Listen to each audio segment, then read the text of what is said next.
From fiery Labor Day speeches to the roar of protest chants in the streets, Kenya's political theater continues to stir national conversation. But this time, it's not the opposition shouting.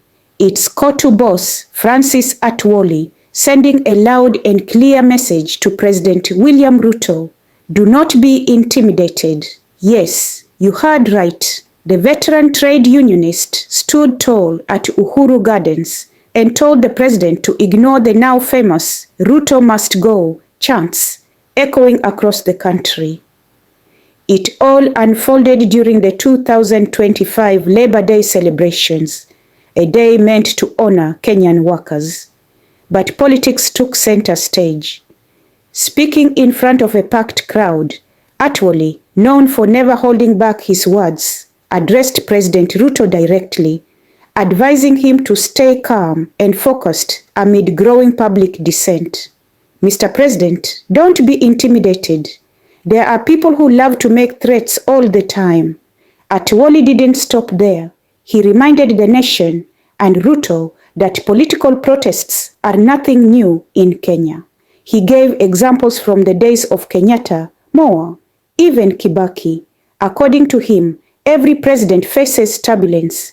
Chants like Yote Yawezekana Bila Moi once rocked the streets, and yet Kenya moved on. But here's the twist. Atwoli believes those chanting Ruto Must Go don't actually represent the real Kenyan majority.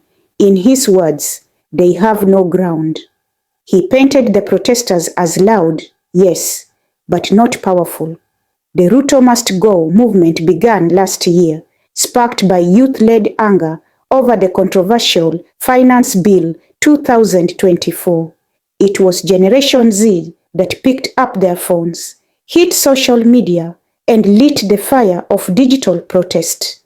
What started as online rants turned into street chants, and eventually a political movement that refuses to go unnoticed. But while Atwoli supports free speech, he also issued a stern warning about online spaces turning into breeding grounds for hate. He called for tougher regulations on social media, citing countries like China, the UAE, the UK, and even the USA, where internet content is carefully controlled. So, here we are, fellow Kenyans, at a crossroads. On one side, a president being told to hold steady and ignore the noise. On the other, a generation rising with smartphones as their megaphones. Is the movement truly just noise, or is it the voice of a restless nation? Now here's what I think. Atwoli may be right about political history, but times have changed.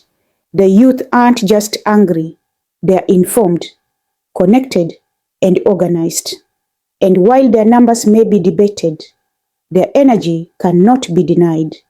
Instead of brushing them off, maybe it's time the leadership leaned in and listened. Because in today's Kenya, the streets talk, but online they roar. You've been watching Sauti Mzalendo, the voice of the people. Keep speaking, keep thinking, and above all, stay engaged.